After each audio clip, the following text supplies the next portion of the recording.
Hello friends, I am CA Rohit Gyanchandani and I welcome you all to our YouTube channel FinAcademy. Friends, today we are going to start with the part 10 of our series on basics of stock markets.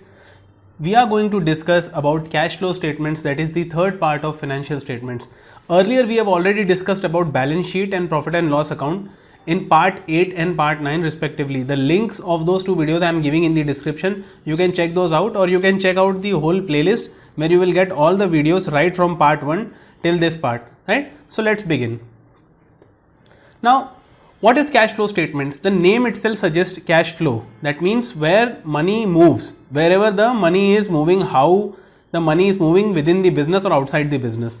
The cash flow statement shows the actual inflow and outflow of cash during a particular period. Let's go in detail. There are various sources of inflows and outflows. Okay, we'll check all those sources, but they are broadly categorized into three categories. First one is operating activities. We will discuss these in detail. Second one is investing activities, and third one is financing activities. Now we have to learn all these activities in detail to understand what items fall in this category and what do they mean, right? So let's begin with it. Now cash flow from operating activities, the movement from core activities of business are recorded under this category. Now what are the core activities of business? Suppose I am a two-wheeler manufacturer, so my core business activity will be selling two-wheeler bikes. Okay, so how will I generate inflow and outflow in this particular activity? Let's try to understand. My first activity will be inflow, that is receipt from customers. So when I sell the bikes, I will receive money from customers, so that will be inflow. This inflow is operating. Second is payment to suppliers, which is outflow. If I have to buy some raw material from some supplier to manufacture that bike, be it tires, be it steel, or whatever, mirrors, all the plastic and everything that is required to manufacture a bike, I will have to buy from someone, and then I will have to manufacture the bike in my factory. So when I make payment to them, that also comes under the operating activity, that is an outflow. Now changes in working capital we will discuss later, but first understand the payment of taxes. So what are payment of taxes? When I pay taxes on profits generated, that essentially is outflow of cash. Is it right? So outflow of cash. Now what is changes in working capital?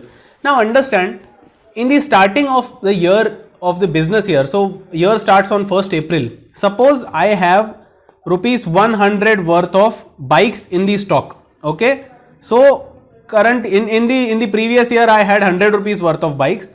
In the current year, and I have 120 rupees worth of bikes. So 20 rupees extra bikes I have in the stock. This essentially means that 20 rupees of cash is stuck in the bikes, that is inventory, that is stock. So this will be outflow. I'll give you another example. Suppose in the beginning of the year I had 100 rupees in the bikes. At the end of the year only 80 rupees worth of bikes are left. So that means 20 rupees of stock is sold. When stock is sold, that means cash came in, which will be inflow. In both these scenarios, it is called working capital changes in working capital. It could be positive as well as negative. It could be inflow as well as outflow. But payment to taxes, payment to suppliers is definitely outflow, and receipt from customer is definitely inflow. Is that clear? So these are some examples of operating activities. Let's check what is investing activities. The company needs to invest in fixed assets and other avenues to generate profits for shareholders.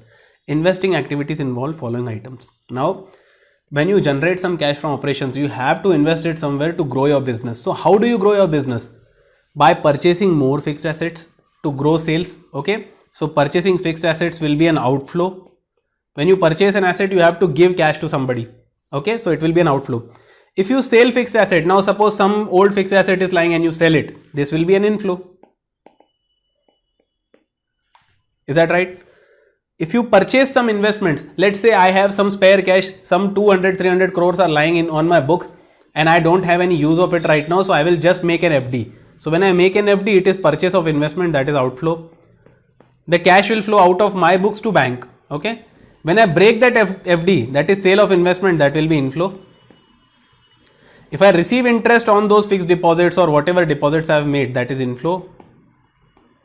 So all the activities relating to investing and whatever returns I generate will fall in this category. Suppose I have invested in some company shares or whatever there is and I have received dividend on that, even that is inflow. Is it right? So this is cash flow from investing activities.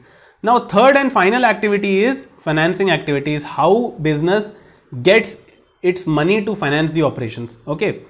Now how a business gets its money to grow the business can be seen from the way it finances the operations. Now following are the parts. Okay. You have to learn this, right? You cannot get it arbitrarily. You have to learn these things. They are present. We will check the real cash flow statement also and understand how the cash moves. Okay. First is issue of shares. When a company issues shares, it takes money from shareholders. That is inflow. If they buy back the share or redeem any preference shares, that is outflow. What is buyback? We have already learnt in video number 5, part 5 of this series. Go and check it. Okay. If they borrow money from bank for financing, that is inflow. If they repay that loan, that is outflow. When the company declares dividend for its shareholders, it has to pay. That is also outflow. And on this loan, they have to pay interest also. So payment on interest is also outflow. So I hope you understand that what are the three activities and what kind of items fall in those activities. Now we'll take a look at the example and try to understand how to find a good cash flow statement company or a bad, how to weed out those. Now this is an example of good cash flow statement company. Now how do we judge whether it is good or bad? Let's understand. Let me take one example. Let's say I am taking example of this 1 year. Let's say this one. So I take example of this 1 year. Okay. Pay attention to this. So company has generated cash from operations of 1187 crores. So they have generated, that means there is an inflow of 1187 crores from operations. Then they have invested 463. See, this is a minus figure. That means they have invested. This is positive figure. That means they have generated. They have invested 463 crores. How they have invested? By purchasing some fixed assets and buying and selling some FDs. Okay. So that means they have bought fixed, they have bought fixed assets of 640 crores. They have redeemed some mutual funds or FDs that they have, and they have employed this into business, which is a good thing. Then from financing activities also there is an outflow. How is this outflow? First is they have repaid some borrowings. They had a small loan. They have repaid out of some loan, some portion out of it. And then they have also paid dividend to shareholders. Okay. And whatever is left is lying with them. Now I will make a story and I will explain this to you. So company has generated close to 1187 crores. How are they using it? By buying fixed assets, reducing loans, and also giving dividends. This is an example of very good company. I'll take one more example on the same one. Let's say 2017. So company has generated 1527 crores in operating activities, which is good. Then they have bought fixed asset of close to 684 crores for expansion. Here they have also repaid some borrowing 58 crores and they have given dividend of 900 crores. So company generated 1500 odd crores from operations, 600 or something they have bought fixed assets, and 900 or something they have given dividend, which is perfect allocation, which is how it should work. Okay. So this is example of good company. Now let's take example of a bad company. Here, let us take an example of this 2017, let's say. Okay. Now from operations, company has lost money. Okay. They are not able to generate cash from operations. There is an outflow on operations because see, so in investing activities they have generated cash, but how they have generated positive cash? Look at this. They have purchased assets worth 3900 and sold assets worth 4200. So that means they have sold assets of 300 to finance this above operating negative operating carry. Okay. They have also, see here, they have also received loan of 9500 crores. So they are increasing their borrowings. They have paid interest plus loan of close to 9000 crores. This means they are not doing anything on financing activities side also. They are negative.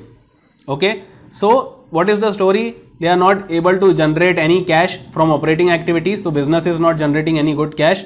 Okay. A lot of working capital is blocked. Lot of things are bad. They have to sell fixed asset to finance that activity. Also they keep on consistently borrowing more money. Now if you see this on the chart or on the screen, consistently their operating activity has reduced. Okay. Their financing activity sometimes is negative, sometimes positive or whatever. Their financing activity is going bad. Investing activity sometimes negative. They are sometimes selling fixed assets and whatnot. So this is an example of a bad company. If you find such company which is not able to generate operating cash flow to finance and invest, do not invest in such a company. There are good companies like this one where they generate enough cash to pay dividends also and invest in fixed assets also, right? So some important points before you analyze the cash flow statement or after you look at it. See, a well-run company must generate sufficient cash from its operation to run its business by investing in growth and also rewarding shareholders in form of dividend. The good company that we saw does all of this. They generate sufficient cash from operations, they invest for growth by buying fixed asset, and they are also rewarding shareholders by declaring dividends. Okay, these are three things, the must three things you need to check before buying a company. A company that has to continuously raise money by borrowing from banks or diluting equity will find it difficult to sustain. If company is continuously borrowing money in cash flow from financing activities and they are not able to generate cash from operating, do not touch that company. It will be tough for them to sustain. Okay. This example here, this company has already gone bankrupt. The bad company that I have shown you, it is already bankrupt. It has stopped working. Okay. And the good company is still working. Investors should prefer companies that generate sufficient cash from operations to invest and finance the business. Like I said, operating cash should be good. It should be sufficient to invest in fixed asset and also to distribute dividend. If you find such companies, go ahead and buy their stock. You won't be disappointed. The company will do good, right? Thanks a lot for watching this video, friends. Do not forget to like, share and subscribe to our channel. Also do share your feedback about this video in comment section. Friends, we run a WhatsApp broadcast list where we share interesting articles on finance and stock market on regular basis. To join our WhatsApp broadcast list, do send a hi on this number and we will add you to our WhatsApp broadcast list. You can also ask your queries related to any of our videos on our WhatsApp and we will get back to you as soon as possible. Until then, see you in next video.